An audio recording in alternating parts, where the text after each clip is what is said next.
j'avais juste envie, à un moment donné, de crier. Je pense que j'avais... Tu vois, quand t'es avec des gens, il faut être normal, tu vois. Ouais.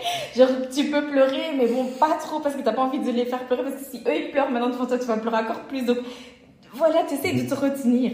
Mais moi, j'avais besoin d'un moment donné, juste crier, genre pleurer, tu vois, genre péter un plomb en fait. Je voulais juste ça, et ça, c'était pas possible. On pouvait pas enterrer directement le bébé. On a entendu l'autopsie, parce qu'on devait entendre l'autopsie pour voir exactement, parce qu'il pourrait peut-être avoir des questions dans les commentaires pour savoir exactement de quoi elle est morte. Bah, on sait pas, jusqu'aujourd'hui. Ouais, on sait pas. Et on le saura jamais. Ouais, du coup, parce qu'on a décidé de ne pas continuer les recherches, parce qu'on nous avait proposé de continuer à essayer de voir, mais on a fait toutes les prises de sang pour voir si ça venait de nous deux. Si ça venait de nous deux ou quoi, ouais. Rien. Et on a tout raconté sur notre histoire de famille. Est-ce que dans la famille, il y a eu des choses, etc. Il n'y a rien non, du tout. Donc voilà. Et après ça, il fallait rentrer à la maison. Il fallait préparer l'enterrement, tout ça. Ça aussi, je pense que c'était En fait, il y a eu deux... Enfin, il n'y a pas eu de moments où j'ai pleuré. Il y a eu beaucoup de moments où j'ai pleuré. C'est vrai que la dernière fois que j'ai vu Kimia, je regrette Parce que, en fait, cette dernière fois, je t'attendais que tu viennes me chercher à l'hôpital. Et j'avais demandé à la voir une dernière fois parce qu'on m'avait dit, après que vous l'ayez vue à l'hôpital, après on va l'amener pour l'autopsie. À la morgue, pour et puis, vous pourrez la voir à la morgue. Et donc, ok. Et moi, je passe un moment avec Kimia. Mais il faisait chaud cet été-là. Donc, je porte Kimia et il faut savoir que donc il la met dans une sorte de, je sais pas si c'est un congélateur ou quoi, mais donc c'est très froid. Mais une fois que tu portes, tu te donnes ta chaleur, tu vois. Et en plus, il faisait chaud, il y avait une grande fenêtre, donc il y avait le soleil qui rentrait. Et tout d'un coup, je porte... D'abord, je fais un appel vidéo avec Loïc parce que lui, il était en vacances, donc il pouvait même pas être là. Et il était tellement désolé, mais donc on fait l'appel vidéo, je lui montre Kimia et tout, voilà. On a notre moment d'émotion et tout, on raccroche. Et puis moi, je reste un peu avec Kimia, je me dis, je reste avec elle jusqu'à ce que lui, il arrive et tout, jusqu'à ce que tu arrives. Je reste avec elle et puis je vois commence à avoir des gouttes, tu vois. Et je vois qu'il y a du sang qui commence à couler de son nez. Je pouvais pas. Je me suis dit, je peux pas. Cette image, je veux pas. Et donc, j'ai cette vidéo encore où où je lui dis au revoir, en fait. Je lui dis petit bébé d'amour, tu reposes en paix, chérie. Je t'aime énormément, maman t'aime énormément, ma puce. Maman t'aime beaucoup. Et j'appelle l'infirmière, j'appuie sur le bouton et elle vient et je lui dis, je peux pas, je suis vraiment désolée, je peux pas. Elle dit, non, je comprends, vous n'allez pas être désolée. Et elle prend le bébé à part. Et donc voilà, donc du coup, on rentre, on prépare l'enterrement. L'enterrement, ça s'est passé... septembre, je crois 2 ou 3 septembre. Ouais, non, donc on a accouché le 4 septembre. J'ai accouché le 4 septembre. L'enterrement, c'était le 15 septembre. Les 15, ouais, les 15. Fallait attendre quand même pas mal de jours. Fallait attendre quand même 2 semaines, des choses comme ça, ouais. Ouais, c'était passé le 15. Elle a eu la chance d'être enterrée au cimetière du Roi. C'est vrai. Ouais, c'est vrai. Elle a eu la chance. C'était une princesse, donc voilà, c'est normal. C'était obligé. Ouais, c'était une princesse, donc elle a été enterrée au cimetière du Roi. Mais c'était quand même un bel enterrement, je pense, parce que même, tu vois, les prières qu'il y a eu, les chants qu'il y avait eu, ça a duré 30 minutes max, hein, mais c'était propre, c'était... Et voilà, elle méritait ça. Ouais, ça aussi, ça m'a fait très mal, hein, parce que moi, enfin, je suis pas... Comment je peux dire ça? Je me vois pas, moi, papa, enterrer mes enfants. Non, du coup, je crois que c'était qui avait porté le cercueil? C'était moi. Non, c'était les gars, je pense. On t'avait demandé si tu voulais. Ouais, je voulais pas. Mais voilà, quoi. Je pense que ça, à moins qu'il t'aille pas de cœur, tu vois. Quelqu'un qui a un cœur, qui est un être humain, voir, laisser partir ton proche ou quoi, ça fait quand même mal. Donc, du coup, je me disais, ouais, ça, c'est fini, quoi. Je l'ai vu une fois, ou 2 fois dans ma vie, mais c'était ma fille et là, il fallait la laisser là pour toujours. Et ça faisait très mal. Et quand elle a commencé à pleurer, les chants qui chantaient, tout ça, les pasteurs, quand il a commencé à prêcher un peu, à prier, et ça en fait très mal. Et ça nous a tous emportés, quoi. Je pense que tout le monde pleurait. Tout le monde pleurait, tout le monde. Je voyais ma sœur, je voyais mes sœurs de l'autre côté. Ils étaient qu'en pleurs, j'étais là. Et je voyais papa Michou à côté, il pleurait. Il pleurait, en fait. C'était tout le monde. Je voyais, il y avait mon pote derrière moi, Jonathan, il était derrière moi. Je voyais le pleur, je voyais tes amis, Christelle, tout ça. C'était compliqué, c'était compliqué. T'imagines? Et ça, c'est un bébé que on n'a même pas entendu sa voix. On n'a jamais vu la couleur de ses yeux. Ouais. On ne sait pas. Allez, tu vois, on ne connaît rien. C'est vrai. Sauf juste les photos qu'on a et les 2-3 fois qu'on a pu voir un bébé. Voilà. Et il y a des gens qui n'ont même pas vu Kimia, mais qui pleuraient. Ouais. C'est-à-dire que, imagine maintenant si c'était un enfant de 5 ans, mais c'était chaos, tu vois. J'imagine même pas. En fait, on ne peut pas imaginer. J'imagine pas. Déjà là, l'émotion qu'il y avait. Ouais. Je pense aussi qu'ils avaient cette émotion. Je pense que quand on a un enterrement, on a ce truc où on pleure parce qu'on est désolé pour les gens qui ont perdu quelqu'un, mais aussi beaucoup parce qu'on va se mettre à la place de la personne. Et on se dit, imagine ça m'arrive. Et c'est là que souvent, c'est pour ça que les gens ils pleurent beaucoup, parce qu'on se met à la place vraiment, tu vois. Et donc, c'est un moment très, très c'était très compliqué. C'était compliqué de vivre ça. C'était vraiment compliqué de perdre un bébé.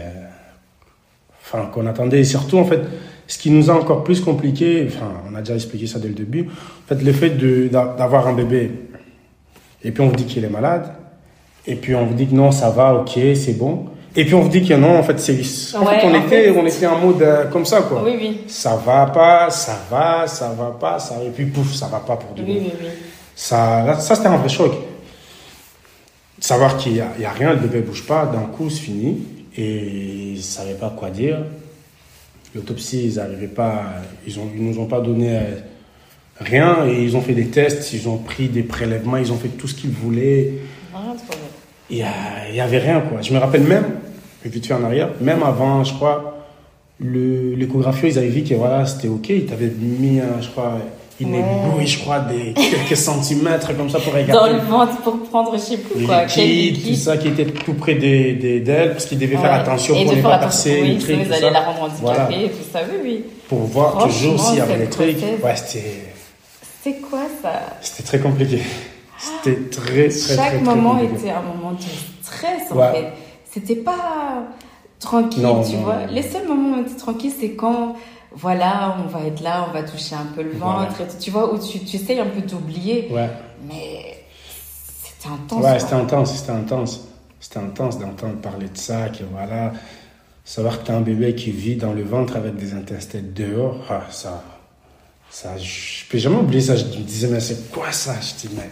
Et toi, t'arrivais pas à croire ça? Mais le truc, c'est que moi, j'y croyais parce que j'avais vu à l'échographie. Ouais. Et à chaque échographie, on me montrait, tu vois. Donc moi, je savais que c'était vrai. Toi, tu disais non. Non, moi, je croyais pas.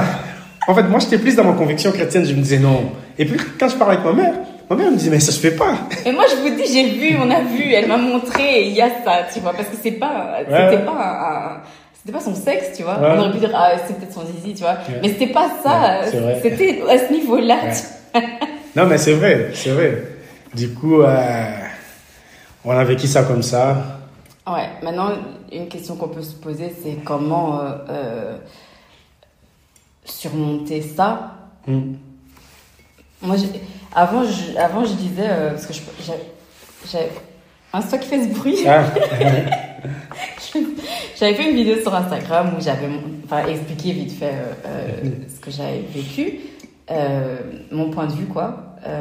Mais aussi du coup ce qu'il a vécu en même temps, mais j'avais mis dans la description, voilà, si vous voulez des astuces pour aller mieux, ou si vous voulez échanger, vous pouvez parler avec moi et tout. Mais je pense qu'à ce moment-là, j'étais même pas prête à parler avec vous, parce que j'étais encore dans le mal. Voilà. Là, je suis très surprise même que dans cette vidéo, j'ai pas pleuré. Pourtant, quand par exemple je parle avec la psy, ou que je parle de ça, ou peu importe à qui je parle de ça, j'ai quand même les larmes qui montent. Mais là, je pense qu'on est dans un mood où Voilà. Donc, on va partager. On partage et même si j'ai pleuré dans la vidéo vite fait, de toute façon, on ne verrait jamais. Donc, donc voilà, je pense que c'est pas qu'on a fait notre deuil, parce que je pense que tu peux jamais vraiment faire le deuil de ton enfant. Non, je pense pas. Mais on va mieux. Non, on va mieux. Par la grâce de Dieu, on va mieux. On essaie d'accepter, on a accepté la situation et d'avancer, quoi. Voilà. On va pas passer dessus parce que c'est impossible de passer dessus. Hein. C'est impossible. Ouais, on peut pas passer dessus. En fait, même montre. Tu vas montrer ton téléphone. Mais je veux dire, tu vois, même sur mon collier, j'ai mis les noms. J'ai mis Kimia, Jérémy, Maëlia, Mila. Tu vois, sur ton téléphone aussi, t'as mis. Mila, Kimia, Maëlia, Jérémy. Voilà, il y a toujours. Kimia fait partie de l'équipe, en fait. Ouais. Et donc, même si. En fait, si Dieu le veut et qu'il y a un autre bébé qui arrive, on sait qu'avant ce bébé, il y avait Kimia. Tu vois, c'est la grande sœur, mais qui est au ciel, tu vois. Ouais. Et même au nouveau bébé, il faut... Allez, on va dire. Bien sûr. Tu sais que normalement, tu avais une sœur, mais voilà, c'est une histoire que... Mais c'est vrai, hein, parce que... Une petite histoire vite fait, petite parenthèse. Moi aussi, c'est la même chose. Parce qu'avant moi, il y avait un autre garçon qui ma mère avait. Donc, des fois, mes séries me racontent aussi l'histoire. Je crois que ma mère l'avait... Je crois que c'était la même chose que... Non, ouais, c'était la même chose que toi. C'était à 9 mois. Mais c'était à 9 mois, tu vois. Donc, je pense qu'ils l'ont jamais oublié parce que mes sœurs, ils me racontent toujours. Je n'étais pas là, je n'étais pas encore né. Mais ils me racontent toujours l'histoire que, ouais, on a vu le bébé, on l'a mis dans le cercueil, papa a porté, il est parti l'enterrer, tout ça, tu vois. Mes sœurs, ils étaient petites à l'époque. Ils étaient petites, c'est quelque chose qui marque. Mais c'est quelque chose qui marque parce qu'ils ont vécu la grossesse, ils ont vu le bébé naître, et puis le bébé est parti le même jour. Ma mère, elle m'a toujours raconté ça, que voilà, avant toi, il y avait aussi un autre garçon. Voilà. Tu vois, et après, on l'a jamais porté, mais quand toi t'es venu, voilà, t'as réconforté, parce qu'elle voulait un garçon, en sachant que j'ai beaucoup de sœurs. beaucoup de sœurs. Donc, du coup, voilà. Et je pense pas qu'on peut l'oublier. Tu vois, donc si ma mère, ça fait plus de 30 ans maintenant, jusqu'à aujourd'hui, elle peut toujours parler de ses petits garçons, son petit ange qui est parti, je pense pas que nous, on va oublier. Tu vois, s'il y a 30 ans passés, on l'a pas oublié. Nous, on ne va pas l'oublier après des ennemis. C'est impossible. C'est impossible. Kimia. Donc, c'est ça. Voilà. Et comment on a pu s'en sortir, parce qu'on a déjà accepté la situation. Je pense que c'est très important d'accepter la situation. Parce qu'une fois que tu acceptes la situation, je pense qu'il y a directement un déclic qui se passe dans ta tête. Tu vois, parce que, OK, elle n'est pas là. Quoi. Elle n'est plus là. Je vis avec, comme je dis, on ne va pas passer dessus, parce que passer dessus, c'est l'oublier. On ne peut pas l'oublier, mais on a juste accepté qu'elle n'est pas là et que nous, on doit avancer. Ouais, parce que voilà. C'est quelque chose que tu me disais beaucoup, parce que moi, je ne vais pas me dire que j'étais en totale dépression. C'est-à-dire que parfois, tu me regardais, tu disais, mais ton visage, même, il a changé.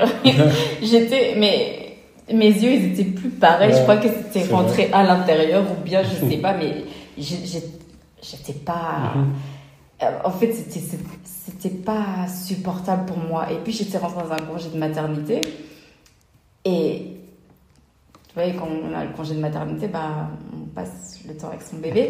Et là, moi, je suis en congé de maternité, mais seule, quoi. Il n'y avait pas de bébé. Et on aurait pu dire, mais c'est bien, comme ça, tu as comme des congés de 3 mois, quoi. Tu as vraiment la chance et tout. Mais quand tu sais pourquoi tu es en congé, c'est pas la même chose. Et je passais beaucoup de temps... Pourtant, je ne sais pas pourquoi je faisais ça. Mais quand tu allais au travail, je ne me disais pas... je vais essayer d'aller me faire... Je sais pas, me faire masser ou que je vais essayer d'aller chez mes grands-parents, par exemple, pour ne pas rester seule ou quoi que ce soit. Je restais seule. Et donc, je sombrais vraiment seule. En fait, je ne voulais pas vraiment voir les gens, mais c'était pas... Je ne pense pas que c'était bien. Je pense qu'un conseil que je peux donner... c'est passer du temps seul, oui, parce qu'on a besoin de pleurer, on a besoin de faire ce qu'on a envie de faire à un moment donné, voilà. Moi, ce que je faisais beaucoup, c'était de regarder ce genre de vidéos qu'on est en train de faire là maintenant. À un moment donné, tu m'as même dit de ne pas faire ça, parce que du coup, je restais là-dedans. Mais, ok, il faut rester seul, c'est bien, mais il faut aussi essayer de garder une vie où on va avoir des gens, en fait, pour pouvoir se changer les idées et pas rester en totale dépression. Non, c'est important de voir des gens, de parler, de prier. De prier, ouais. C'est très important, quoi, de prier, d'accepter, tu vois, d'accepter la situation, se dire que c'est arrivé, si, on va dire ça comme ça, si Dieu nous a donné une fille et qu'elle a décidé de la prendre, bah, il est capable de nous donner encore une autre fille ou un autre garçon, quoi. Donc, moi, je vois des choses comme ça, je me dis, c'est pas fini, quoi. On est jeunes. Quand Dieu voudra, il nous donnera un autre petit ange. Et là, pour l'instant, on a nos 3 petits anges qui nous comblent des plaisirs et de bonheur. Et la vie avance, quoi. On est bien, on avance, on s'est marié même. Ça, c'est très important. On s'est marié après ça, on s'est marié. Et la vie continue, quoi. La vie continue, on fait ce qu'on peut et on fait comme on peut aussi. Et je pense que ça va. Dans chaque couple, il y a toujours les hauts et les bas. Mais on essaie de s'en sortir. On essaie de s'en sortir et par la grâce de Dieu, on s'en sort très bien. Après cette situation, c'était pas facile. Mais on a quand même arrivé à gérer et à avancer. Pour ne pas dire à passer dessus, mais à avancer. Oui. Et on avance avec elle, quoi. C'est notre petit ange. Et surtout le fait de l'enterrer, ça changeait tout. Tu vois, ça changeait tout. Donc, on sait qu'on peut aller au cimetière, on va voir là où elle est enterrée. Donc, ça change tout. C'est vrai. Hein. Ça change tout, tu vois. C'est pas un mort-né qu'on a sorti de ventre, on a incinéré ou bien on a fait je sais pas quoi. Mais c'est un mort-né qui est sorti de ventre, qu'on a vu, qu'on a porté, qu'on a fait de photos, qu'on a mis dans le cercueil, qu'on est parti accompagner pour l'enterrement. Où on sait aussi où aussi aller la voir. Se recueillir. Mais tu sais que tu as raison parce qu'on a eu la chance d'avoir Kimia entière, tu vois, parce qu'il y a des personnes, quand ils peuvent perdre leur bébé même à 6 mois, 7 mois, mais c'est tellement compliqué qu'il faut aller gratter, etc. Ouais. Et du coup, l'enfant n'est plus... Mais Kimia était... Ouais, c'était une personne, quoi. C'était une personne à part entière. Hein. C'était vraiment une personne qui avait juste plus de vie parce qu'elle ne respirait pas. Mais c'était une personne. Mais toi, je sais pas mais toi, t'as vu son ventre? Non. Pour voir s'il y avait... L'enfant, non, ça, on n'a pas pensé à ça. Non. C'est vrai. Ça, on n'a pas pensé à ça. Parce que je sais qu'à un moment donné, la photographe m'a dit, là, je vais la changer, je vais lui mettre l'habit que vous avez voulu. Et j'ai dit, moi, je vais partir avec Mila, parce qu'on disait, on se fait une photo avec Mila, et tout. J'ai dit, moi, je vais l'amener là-bas, je veux pas qu'elle voit ça. Donc, on est parti. Donc, moi, j'ai pas vu Kimia nue, tu vois. Mais toi, t'es resté là-bas. Si, mais je regardais pas. Mais t'avais une mission. C'était juste regarder. Est-ce qu'elle avait un trou dans son ventre? C'est vrai. Non, ça, j'ai pas regardé. Ça, j'ai pas regardé. Ça, je veux... C'est pas grave, de toute façon, on ne saura jamais. Mais c'est vrai que du coup, tout ce que j'ai vu de Kim, j'ai même pas vu son ventre en vrai. J'ai même pas vu je l'ai pas vu. J'ai juste vu ses mains. Doigts, tout ça. J'ai vu son visage. Je pense qu'on n'a jamais enlevé le bonnet. Non. Donc on n'a pas vu sa tête, comment c'était fait.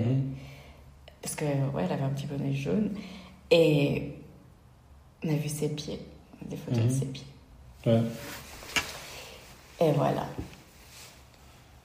Ok, en tout cas, on a fini cette vidéo. C'était une très longue vidéo, voilà pourquoi on l'a faite aussi en 2 parties.